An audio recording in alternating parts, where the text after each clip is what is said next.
Hello, everyone. Cecil Martin here. Hey, this is Hunter Henry. What's up, man? This is Max Crosby, part of Raider Nation. Hey, this is Ross Tucker, former NFL offensive lineman. Hey, it's Tyler Lockett of the Seattle Seahawks. Hey, this is Jerry Judy, wide receiver for the Denver Broncos, and you're listening to the 14-Yard NFL Podcast.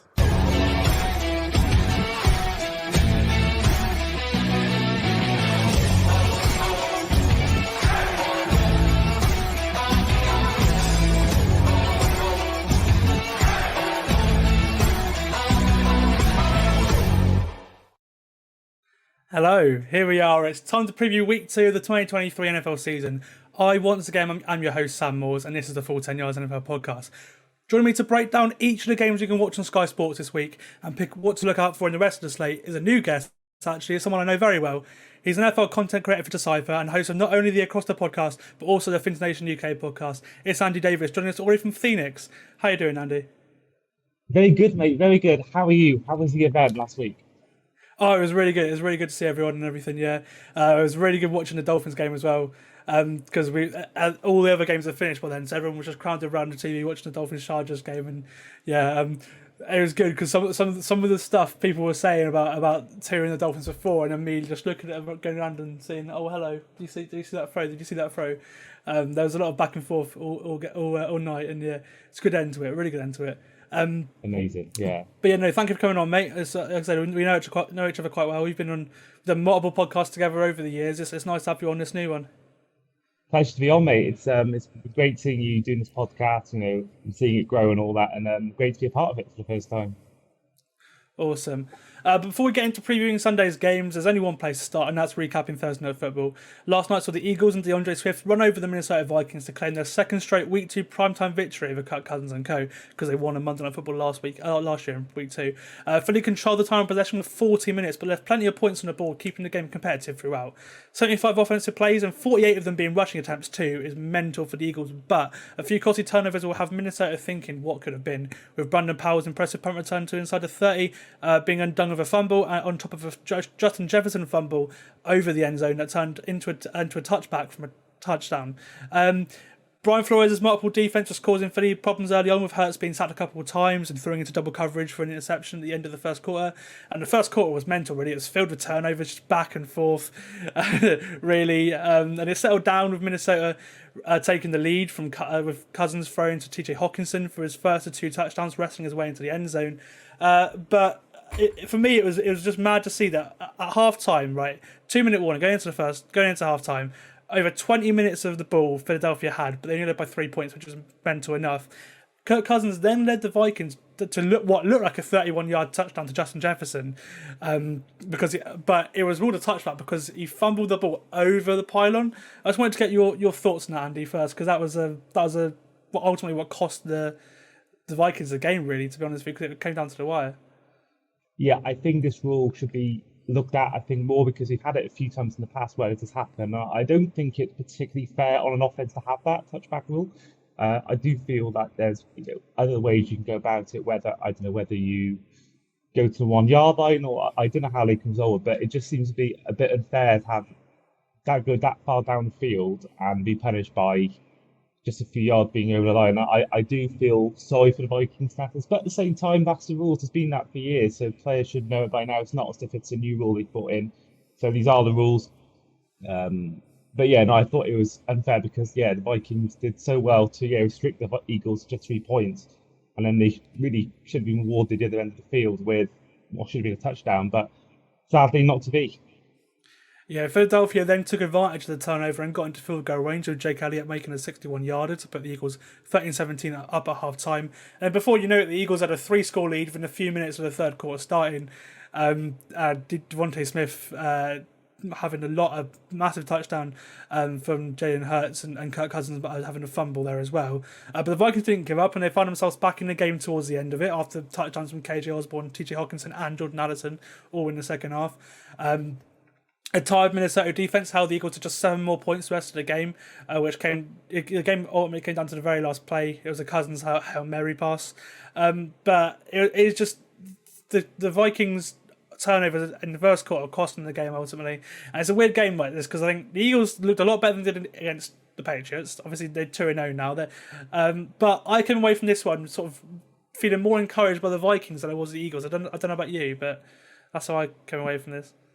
Yeah, I agree. And this is why, in one of my TikToks I did this week, I had the Vikings beating the Eagles as my shock prediction of the week. I felt like the Eagles, I don't think they looked particularly great against the Patriots. I thought there was some question marks there. And, Vikings, I thought, whilst they lost, they really shouldn't have lost that game. And, this goes down to, that last season, they won a lot of one-score games. And I sadly could see them losing a lot of one-score games this time around. And, I thought the Vikings, I think that on offense, they looked pretty good. I mean, they managed to still put up 28 points. But once again, like everyone feared at the start of the year, it's that defense that let them down. They started well, as you say, with the Jalen Hurts sack and, causing the turnover and all of those things. But in the end, they still put up, again, they let up 34 points still. So, yeah, still a lot of work to be done with the Vikings. But at the same time, I think, they are 0-2 now, but there's still, 16 weeks left of the season, and there's no need for anyone to panic because,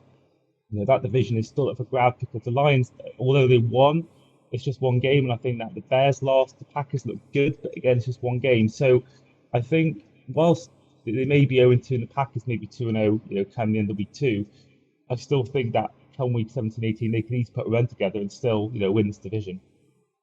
For sure. I mean, Kirk Cousins looked excellent last night, even without a win. He had over 350 yards, 4 touchdowns. He's on pace for over 6,000 yards this year. It's a big year for Kirk as well because he's a free agent. Whether he signs back with Minnesota or if he goes to somewhere like the Niners or the Rams. There's talk he can get traded to the Jets in the next few weeks, which I mean, he knows the offense and makes sense. But it's a good game for Kirk Cousins as well because there's always been the sort of myth that he can't win on prime time. Well, he did everything he could possibly do to win on prime time. The Eagles were just really good last night, and the Vikings ultimately they lost the game themselves.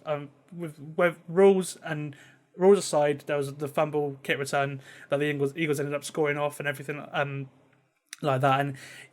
And but I mean, for going back to Philly a second as well, I think Jalen Hurts hasn't looked as good as he did last year in either game. The interception yesterday was awful. It was into double coverage. It was a third down as well. Always look a lot of quarterbacks throw interceptions on third down, and I'm just like, what are they doing? It's like, so a lot of the time, it's like Josh Allen the other day. He threw, I think, 2 of his, or it might even be all 3 of his interceptions against the Jets. I think all 3 of them were on third down, which is just. That's the critical downs. That's when you need to push your team forward, and Hurts didn't exactly do that. He also had an argument with AJ Brown on the sideline. After that, the Eagles stopped running the ball, which I thought was interesting, and their offense slowed down. But running the ball, they looked great because DeAndre Swift, he touched the ball about 30 times. He went for 160 yards or so, and a couple of TD as well. Probably should have been 2 TDs, but they went for the QB sneak that they probably going to rule they're going to change to Jalen Hurts, but. Yeah, I think for Philly, and the defense played well as well. Ultimately, getting to Kirk Cousins, but they've got 2 new coordinators, and they just don't look fresh. They don't look like they're trying to get to the grips of the both new schemes. They just don't look like they did last year. When as the Niners, they started off with a bang this year. Yeah, and I think there should be concerns going into this season when they did lose. Shane Steichen and Jonathan Gannon. I think that no matter how good a team is, if you lose both the coordinators, that is a big blow to your roster. So I think with that, I think there's definitely teething problems. I think that it's just about getting used to a new system. And I think that they're still winning games, which is the most important thing. I mean, there's plenty of teams that can, like the Vikings, that put up 28 points and still lost. The Chargers put up 34 points and lost. I think at the end of the day, especially the first few weeks of the season where it is almost like 2 glorified preseason games. It's all about getting wins. I think then, as we saw with the Patriots and their dynasty, as we saw with the Chiefs last year and a few years before that, as long as you end well, I think it's way more important than if you start well. Oh, for sure. And obviously being 2-0 as well is great for them. It's just they're 2 very, very lucky wins, I'd say. Moving on to Sunday then, we'll start with the main game in the 6 p.m. window. We've got the Chiefs going into Jacksonville. The Chiefs are 3.5-point favourites. And we get Trevor Lawrence and Patrick Mahomes in week 2, which is a great game. Lovely stuff from the schedule makers, especially with Kansas City coming off a loss as well. The shot Thursday night loss without Kelsey and Chris Jones. It looks like they could have both back though on Sunday with Kelsey back in practice. Jones has ended his holdout as well. He signed a restricted 1-year deal with up to 18.4 million guaranteed, and he can earn up to 25 million in incentives. Kelsey was limited in practice this week. He's questionable. He's also been in the news for being rumoured to be dating Taylor Swift. They asked Jason Kelsey last night about that on Amazon, which I thought was interesting. He didn't deny it either, so that's certainly a storyline going into Sunday. But the offense, they struggled against the Lions, especially the receivers. Tons of drops from Sky Moore and Kadarius Toney.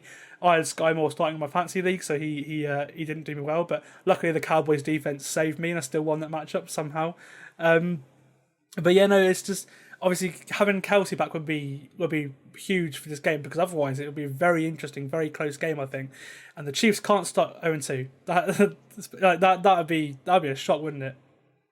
Yeah, it would, and that's why I just think that you can't write the Chiefs off even if they lose that first game. I think that there's a lot of people who think the Jaguars might beat the Chiefs, but I think going up against the Chiefs teams that lost, it's way more scary to me than the Chiefs teams that's won, because they're going to have fire in their belly. They're going to be determined to win this game.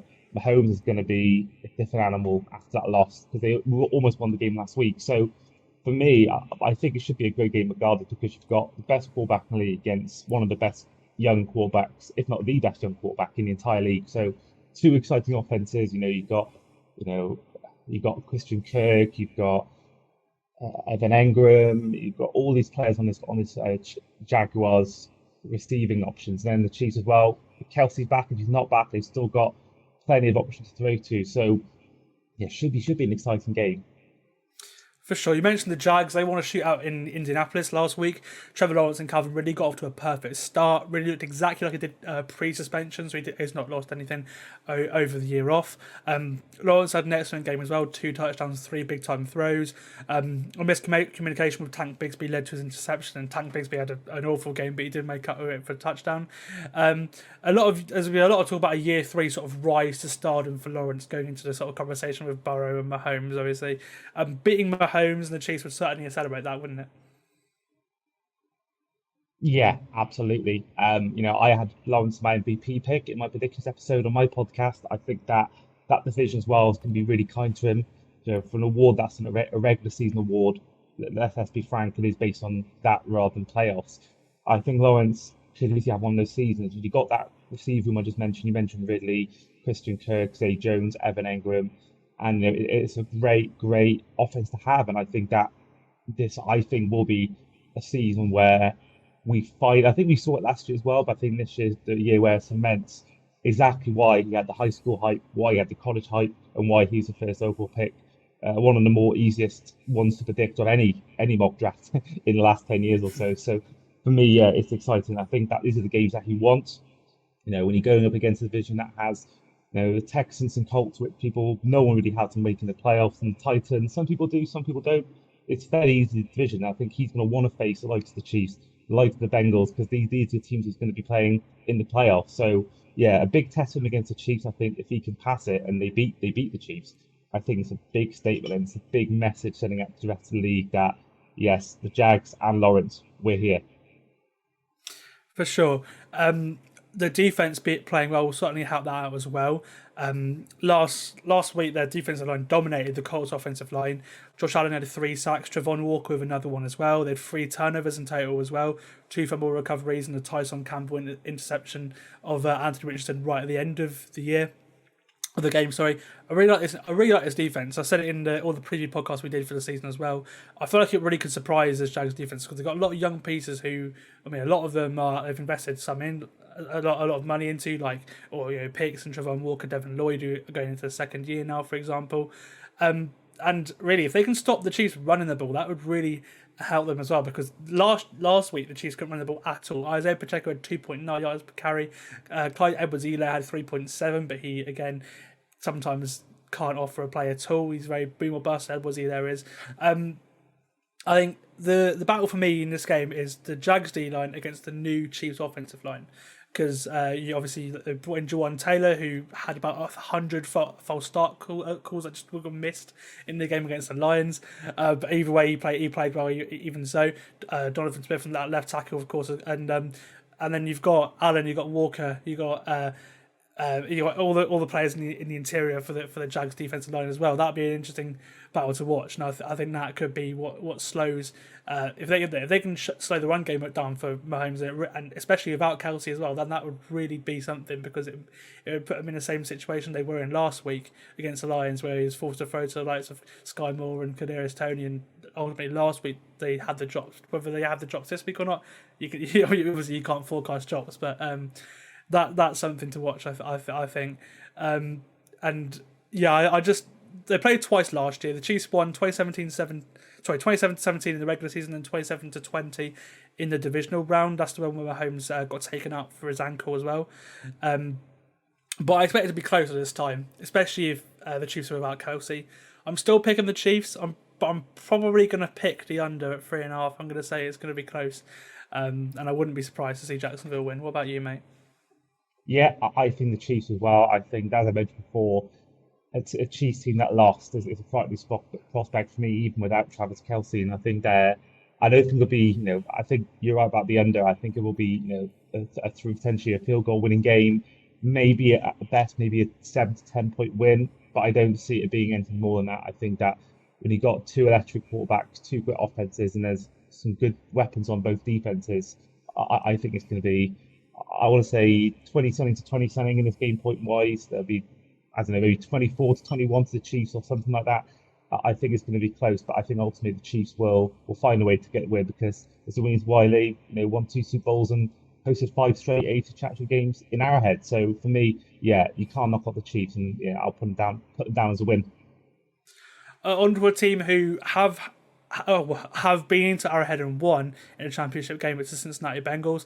They host the Baltimore Ravens at 6 p.m. on Sunday. The Bengals are 3.5 point favourites, and it's a big game in the race for the AFC North here, because the Bengals could go 0-2 in division. Obviously, 0-2 in the season is enough, but 0-2 in the division, that's really bad for the Bengals if they drop this game, because that would really spice up the AFC North. The Ravens are also under a lot of pressure too, because their offense did not look good whatsoever against Houston last week. And how do you see this one going, mate? Because it is obviously AFC North. It's always going to be close. Both of these teams really need a win. The Bengals more, but I mean, if the Ravens can put something together on offense, this will be a really tasty game. This could be the worst game of the week. When you got the Ravens offense that didn't look that great against the Texans, and then when I watched that Bengals Browns game, and that was probably the worst half of football I've ever seen in my life. I think it was 3-0 literally until the final 40 seconds of the half, and Burrow just doesn't look right to me in terms of his injury. I think there was that big injury he had in training camp. And I remember there's times in that game they were going to show him on the screen, and it was a case where he was holding onto his leg and his ankle and all that. And I just think the Bengals ultimately, they're still my pick to win the AFC, but I do feel that they miss. I think the Ravens are also striking on offense, but I just think that Burrow doesn't quite look himself. I think he's maybe not quite fully recovered from the injury yet. So I think I could easily see this game being a single-digit game for both teams. I could easily being like a 9-6 or maybe even a 10-6 or something. I just think that both teams may ultimately struggle. I think it may be down to the defense that wins this game more than the offense for both these teams. Yeah, I mentioned it. Both offenses were awful last week. The Bengals have a sort of tradition of starting really badly and just coming on late in the season. Of course, they did it last year. Joe Burrow threw 4 interceptions in the opening game. Lost to Pittsburgh last year, for example. But yeah, no, the Bengals, they couldn't produce anything. They were 2 of 15 on third downs. Joe Burrow was hit 8 times as well. The offensive line had to step up for someone who's obviously just come off an injury. If Joe Burrow goes down as well, the Bengals season is done. But I mean, I'm going to pick the Bengals here because I feel like they have to win this game. But I think it will be close. Like you said, the defenses will make this game tasty. I think it'll be one of those ones that you'll see on red zone a lot, because you'll see loads of turnovers and you see just things that exactly what you'll see. But I'm going to pick the Bengals, and I'm going to pick the over at 3.5 as well. I think I just don't trust Lamar Jackson when even at all, especially in this new offense.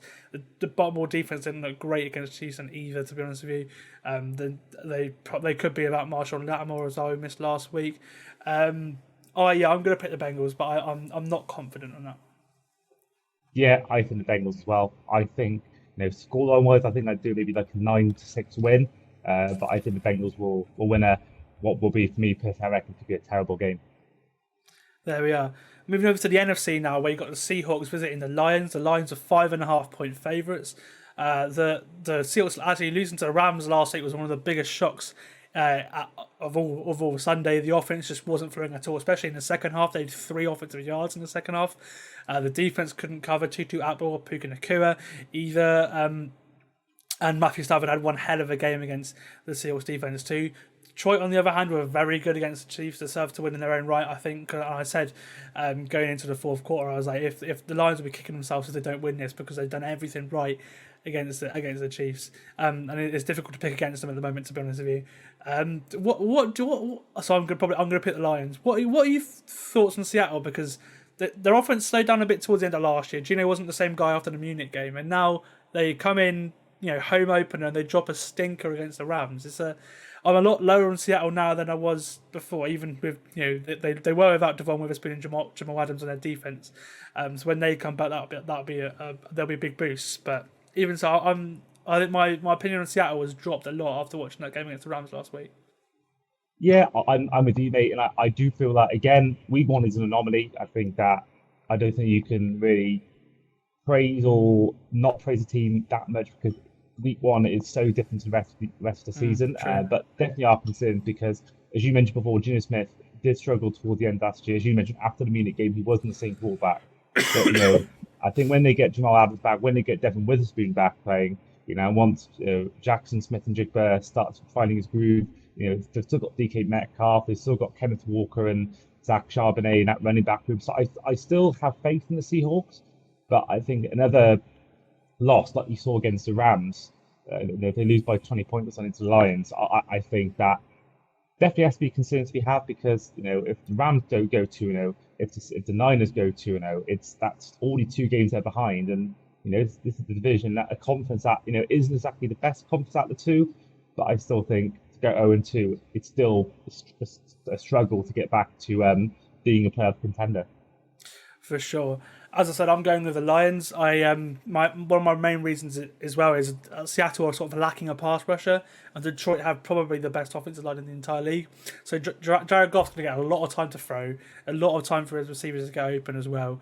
Look,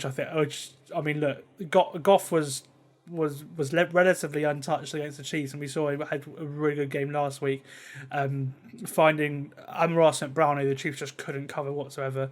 A lot of the time through the middle of the field. I'm picking the Lions. I'm gonna say they're gonna cover the spread as well. I think they're gonna win by over 5.5 points.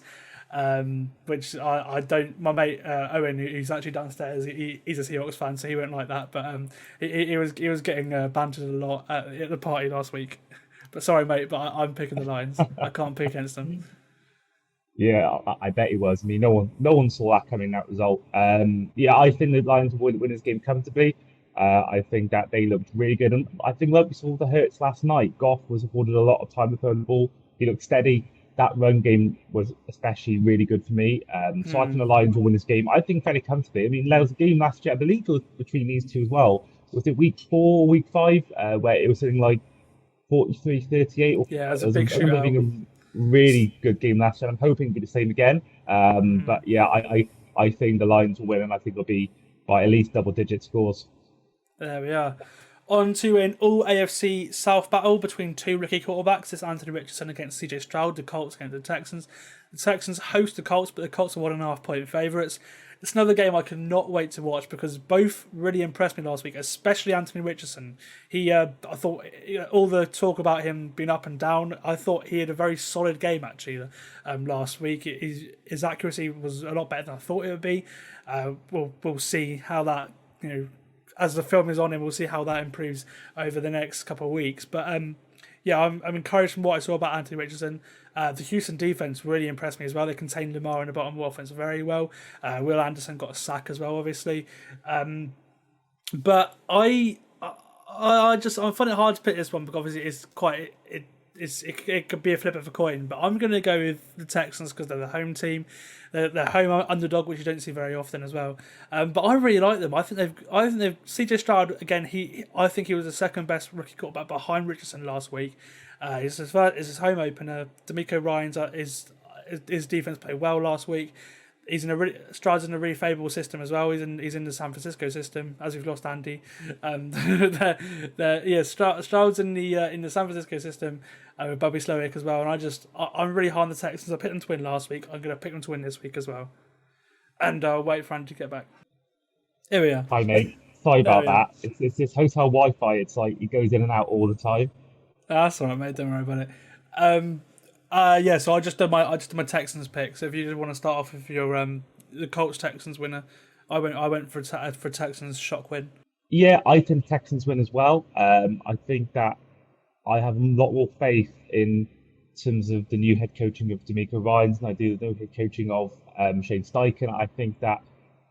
I think both rookies will ultimately still play well enough in this game, but I just think that ultimately we may see, I think in this game, the first real introduction of D'Amico Ryans' defense, and I think that, like I mentioned before, with the earlier games, I think the defense will win this game for the Texans more than the offense. I think there'll be still teething problems for both rookie quarterbacks, and I just think that defense under D'Amico Ryans will ultimately, I think, maybe get a couple of defensive touchdowns or maybe get one pick six, and I just think that it'll be maybe a low scoring game, but I still think it'll be I think the Texans will still take home the win in what should be a close game. Yeah, the Texans' defensive line is one of the best units in their team, and they're going against the Colts' offensive line that got dominated by the Jags last week. So, that's part of the reason why I'm picking them as well. On to another close game. This one 2.5-point spread. It's the Bucks hosting the Bears. The Bucks are favourites in this one. The Bucks were a really surprise story last week as well. The Bears were one of the biggest disappointments. Baker Mayfield was really good last week, which I would love to see as a big Baker Mayfield fan.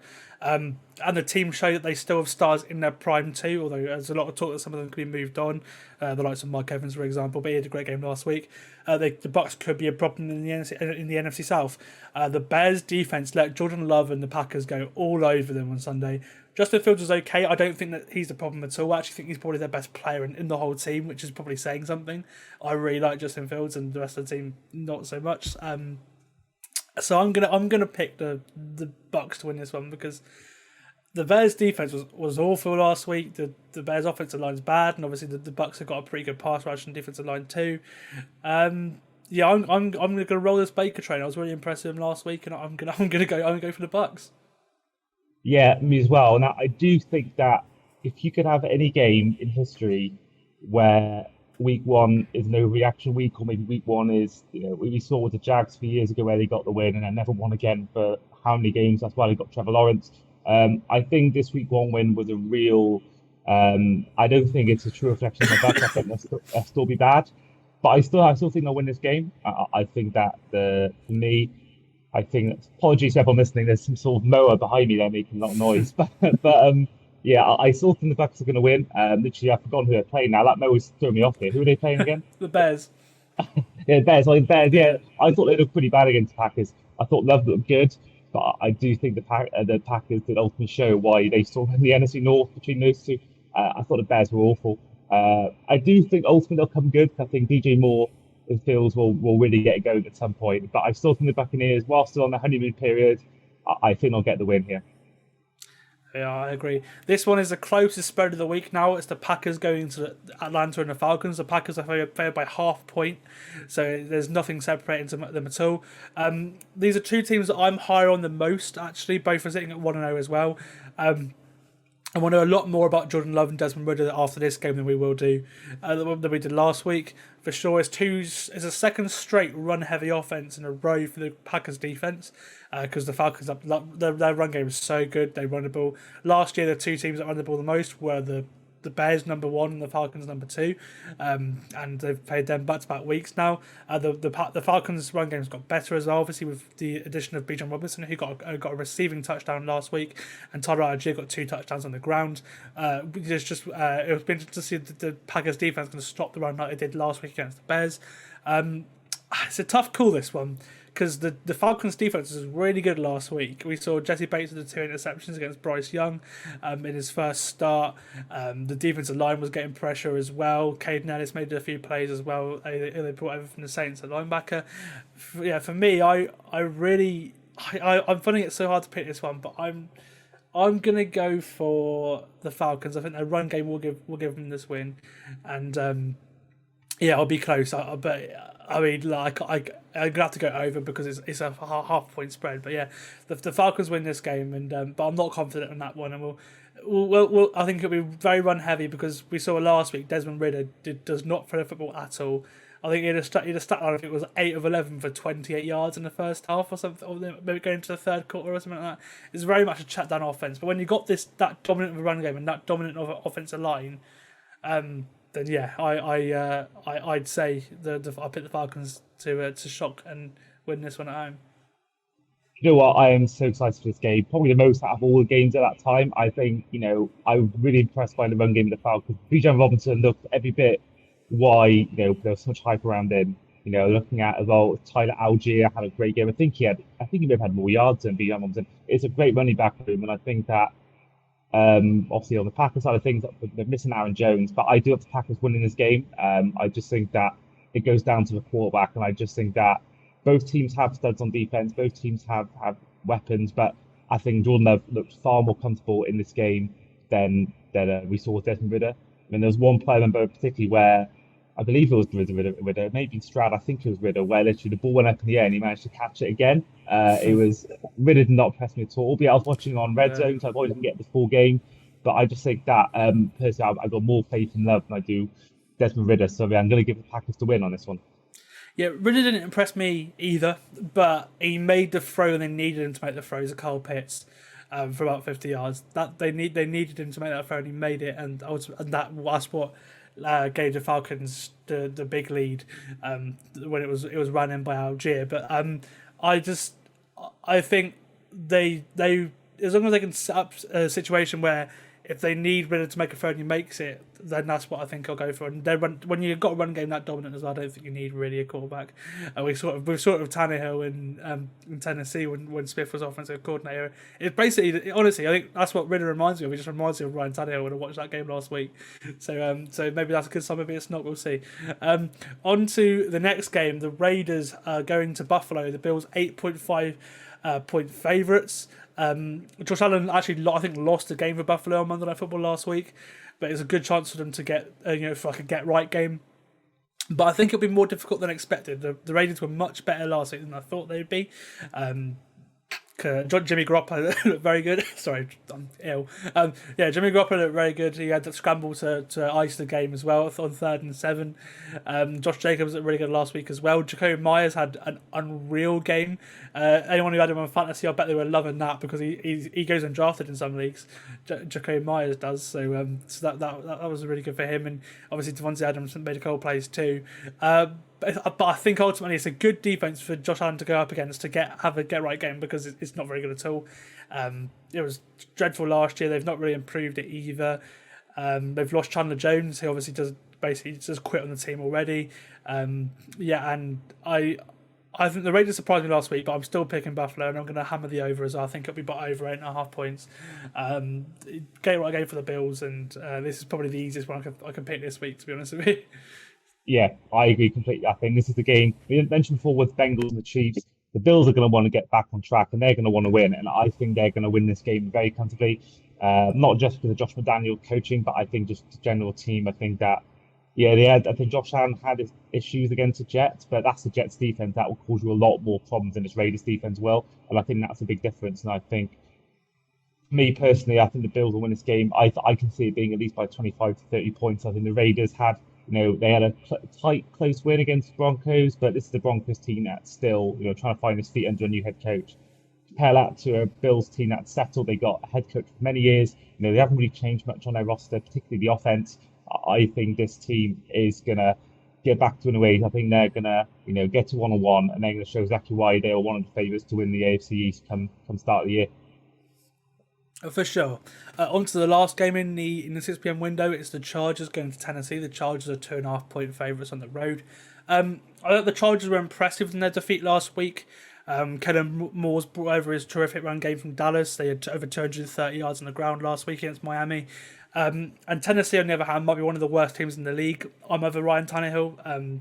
I can't see him lasting long as a starter because he basically sacrificed the game for Tennessee, really, because he had his 3 picks. Derrick Henry could be on the way out too. The defense is good, but I don't think he'll be able to stop the Chargers. So I'm going to go for a Chargers win over 2.5 points as well.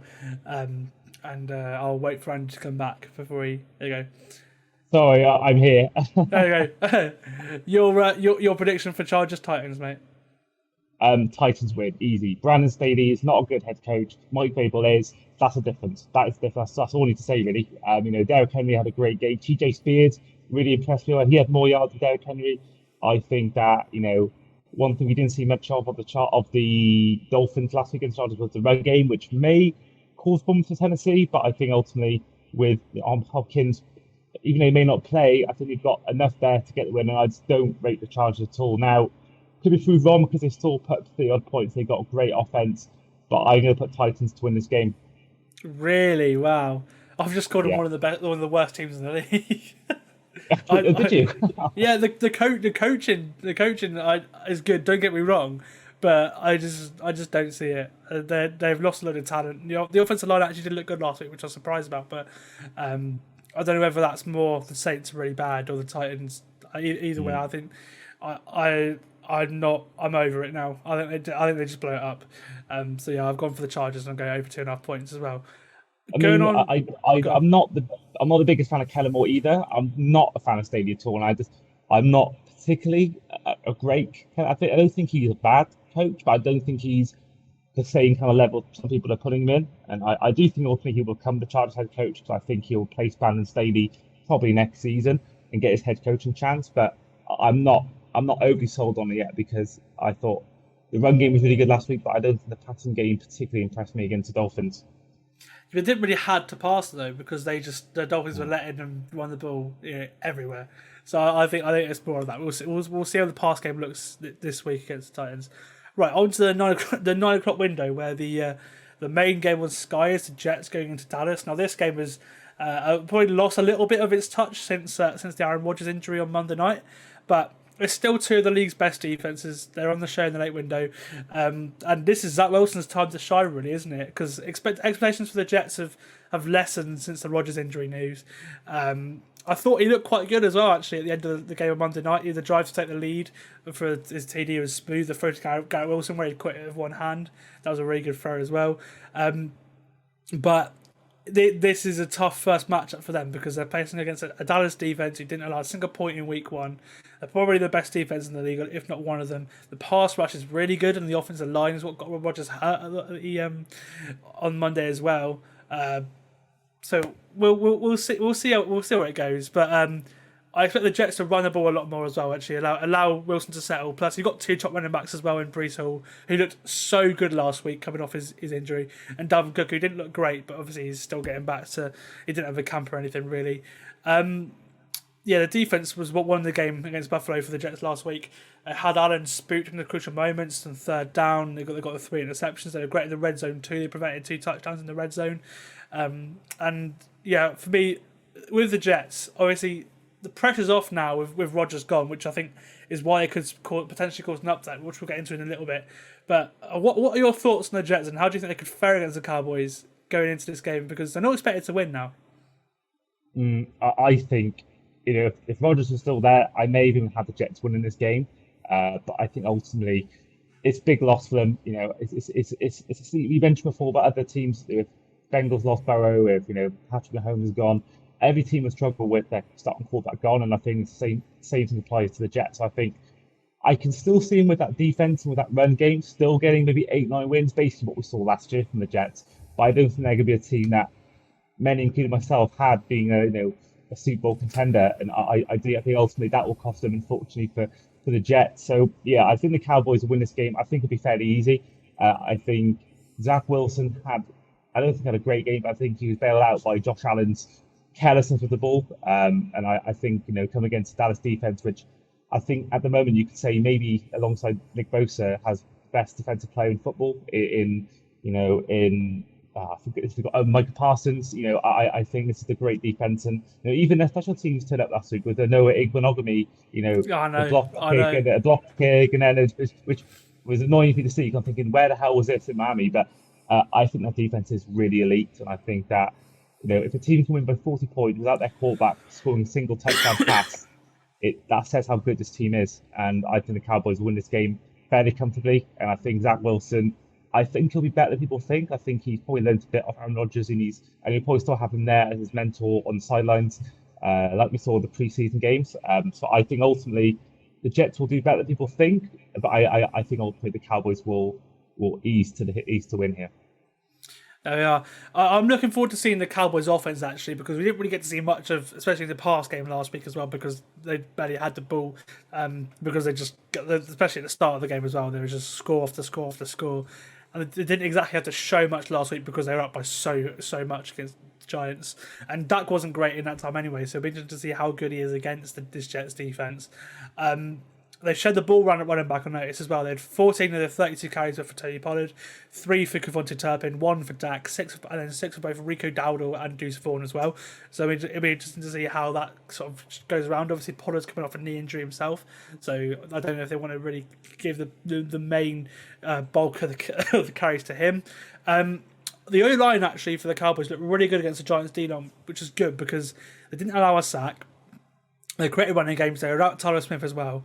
So that's something to watch ahead of Sunday because obviously the Jets D-line has been so dominant over pre-season and into the game on Monday night as well. Brandon Cooks is apparently nursing an injury. He didn't practice on Thursday. That's something to watch because if the Cowboys were out Brandon Cooks, then obviously the Jets defense, there's one less weapon there as well for Dak. That could make it interesting. And Stephon Gilmore, actually, the Cowboys defense, he got off to a great start. He was PFF's second highest graded corner. He had the pick as well.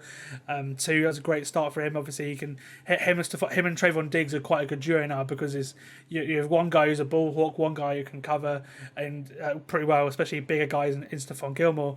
So that'll be interesting to watch. But for me, I'm gonna go for the Jets. I'm gonna go for a shot win here because I was impressed by what Zach Wilson showed me towards the end of the game.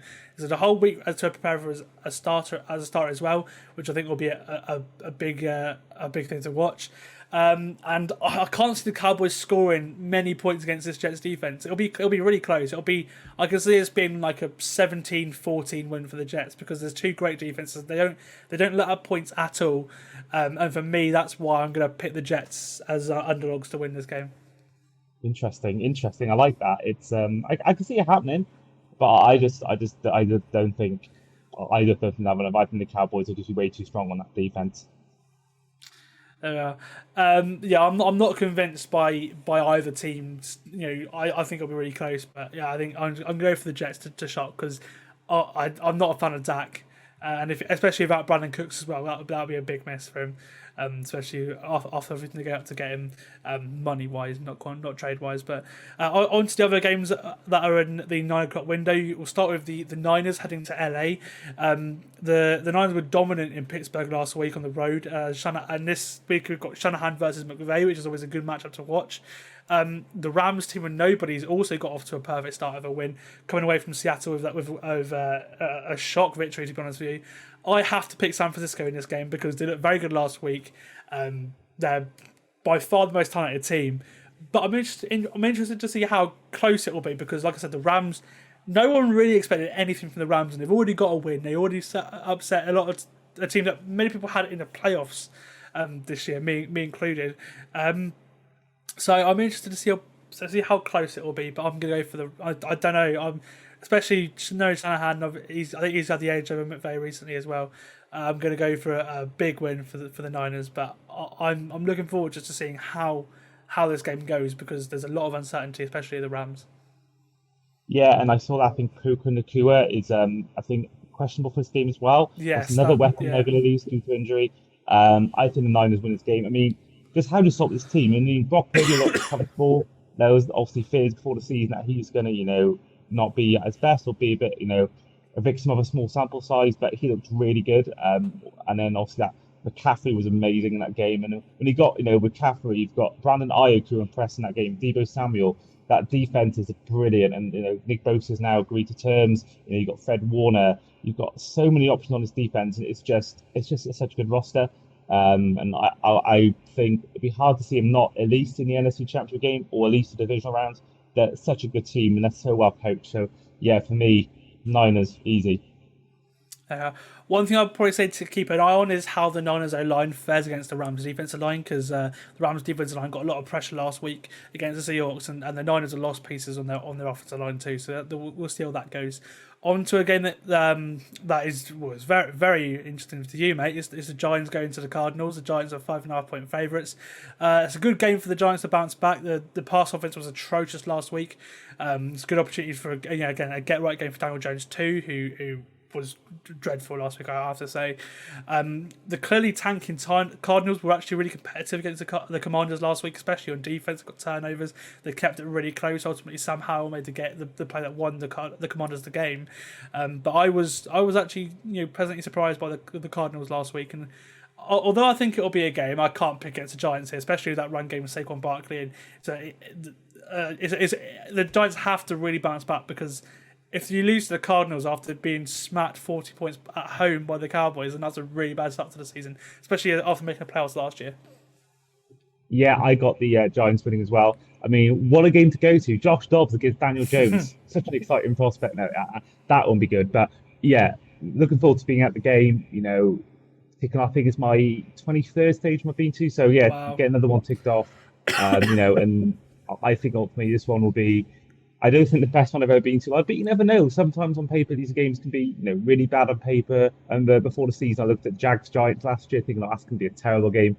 It turned out to be one of the best I went to my trip last year. So for me, yeah, it's I think the Giants will win, but I certainly think the Cardinals can give them a good game. For sure. On to the final game of the regular window, the 9:25 window. It is the Commanders going to the Broncos. The Broncos are 3.5-point favourites. The Broncos were ever so close to a win against the Raiders, really. Poor execution in Peyton's first game cost him. The Will Lutz missed field goals, and I think they win this week, and the league will feel a whole lot better about them, because I was really impressed with a lot of their team. The defense played quite well, I thought.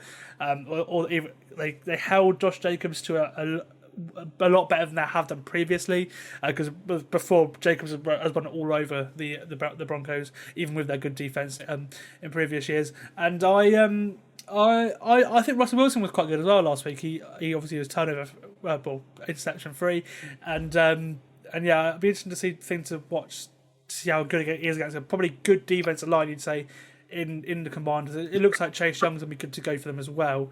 But it's a good test. Offensive line against the Commanders' defensive line. I think Russ wins this game. He carries on from where he left off last week, and I think the Broncos win this by over 3.5 points. I'm quite confident in Denver.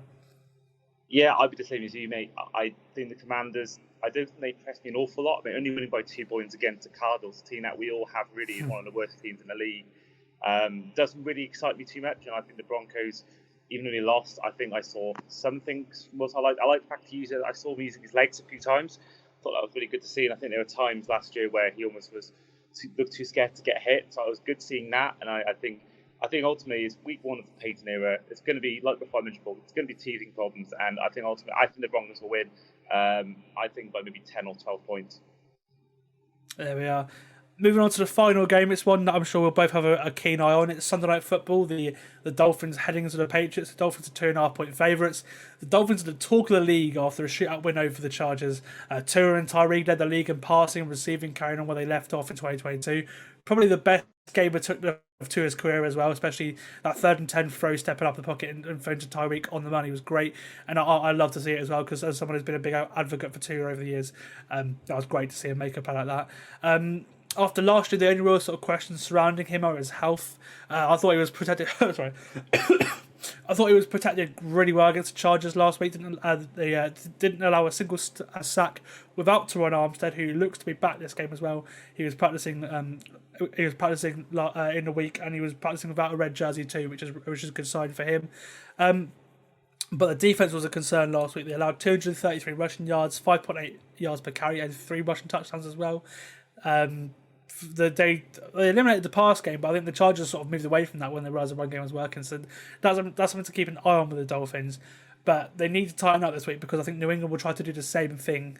So if I was a betting man, I'd probably say, or if I was, if I had Ramondre Stevenson in fantasy, which I do, start him, and I'd say put money on over 100 yards from Ramondre Stevenson, because until I see that this Dolphins team can stop the run, it's an issue they've had over the last couple of years now.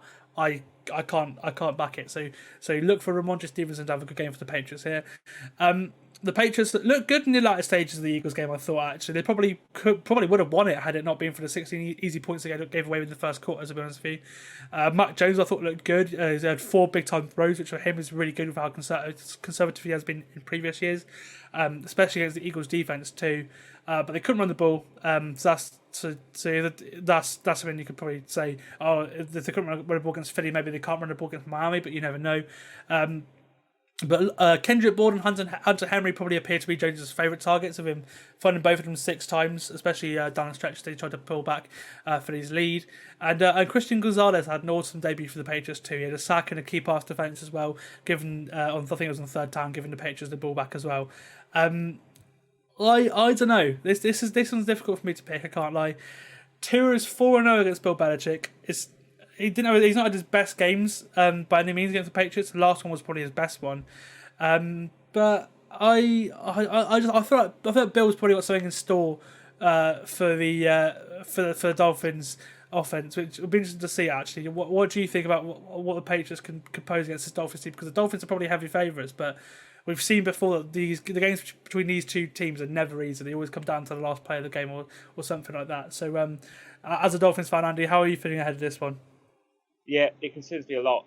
Everything said about the run game, especially. I mean, you mentioned Ramondre Stevenson. I think even if you got Ezekiel Elliott in your fantasy teams, have him as one of your flex options, because I think even he may be someone that may go into maybe in the goal line sort of plays in the red zone threats. I think like with the Cowboys last year, a lot of his touchdowns were in that sort of scenario. I think he got 12 last year in total. I think most of them came in that scenario. So I think that could be the biggest concern for me is that run game. Now again, like before, it's only week 1 of big franchise defense. I think we hopefully should see improvements in that sense. But I just don't see how that defense, as good as it has been at times, how it can stop Tyreek Hill and if it fit Jalen Waddle. And I think that's a big thing. I think will ultimately have too much for them in terms of, I don't think their passing game will deal with our defense too much. I think we'll fight in that sense. And the run game does worry me, but I just think that if you've got Tyreek Hill and Waddle against you, just how do you cover them? And unless you've got, I think Christian Gonzalez, I think is a great rookie, but I think he may ultimately have his welcome to the NFL moment against particularly Tyreek Hill, if that's what the matchup is. So I think ultimately I'm confident we'll get the win. I think it'll still be like a 7-point game, maybe a 10-point game, maybe even a 3-point game. I think we'll still be close, but I have faith in the boys. I think we'll get the job done. There we are. I think, how the Patriots try to take away Tyreek Hill will be interesting, because you've still got Waddle, you've still got Braxton Berrios, you've still got River Craycraft in there as well. You've got Darren Smythe, who the Chargers left wide open on many occasions last week. Obviously not believing in him, but he made some plays. I'm going to lean towards Miami as well. I think I think it'll be by over 2.5 points as well, but I can see it being a sort of lower scoring game. I can see it being 24-21 or something like that, because I think they'll try and slow down. But what I want to see this game is I want to see Mark McDaniel run the ball, because he's addicted to the pass. He's addicted to it'll start by running the ball, and then once one big pass hits, he'll go do another and another and another, and sometimes it works. But in games like this, where you just want to, New England don't have a threat offensively, right? They're not the Chargers. They don't have the receivers. They don't have the quarterback that the Chargers have. So you're going to want to try and control this game. You don't have to beat them in a shootout. So I want to see the Dolphins run the ball. It looks like Raheem Mostert's going to be good to go as well, which is good. So I'll probably say, again, look for him in fantasy too. I've got him starting this week in one of my leagues. But if the Dolphins can run the ball well, I think even if they take away the pass game, I hope it's good. I hope it's enough to stop them. And yeah, I think the Dolphins are going to win, because they're playing in New England. It's not cold; it won't be cold or anything like that. And I think the schedule makers as well. They've actually given the Dolphins a favour, because They're playing in New England this week. They're playing in Buffalo in 2 weeks' time. That's two games that have traditionally been in December. So it's a real good break for the Dolphins, getting both of those games in September and getting a home game against Buffalo at the end of the season as well, which could probably just decide the division potentially. You never know. But I'm going to go for the Dolphins to beat the Patriots here by about 3 or 4 points. So I'm going to go for the over, but look out for the Patriots, especially the run game, to cause the Dolphins some problems here for sure. But that's it for the podcast today. Thank you for joining me, Andy. It's been great. It's a bit of a shorter one, which is good. I feel like the last couple have just sort of dragged on, especially the one on Monday night going through every single game. But we've got about the hour mark, which is perfect. I think perfect timing to end this one, mate. Like I said, Andy, thank you for coming on, mate. It's been great to have you on. We're going to rotate through some regular guests this season as well, so I'll be sure to have you back on the preview podcast or even the recap podcast for sure. But thank you for coming on, mate, and it's been good speaking to you again. You're on mute. Apologies. Yeah, great to be on. Thank you for having me. Pleasure's all mine. Great to be on this podcast for the first time. I watched one with you and Charlie recently. That was a really enjoyable one, and I'm looking forward to seeing the rest of your content. And yeah, looking forward to hopefully come back to another Dolphins win. There we are. I've been Sam. He's been Andy. This has been the Full 10 Yards NFL podcast, and we will see you on Monday night for the recap podcast, and we'll see how the league is shaking up in week 2. Goodbye.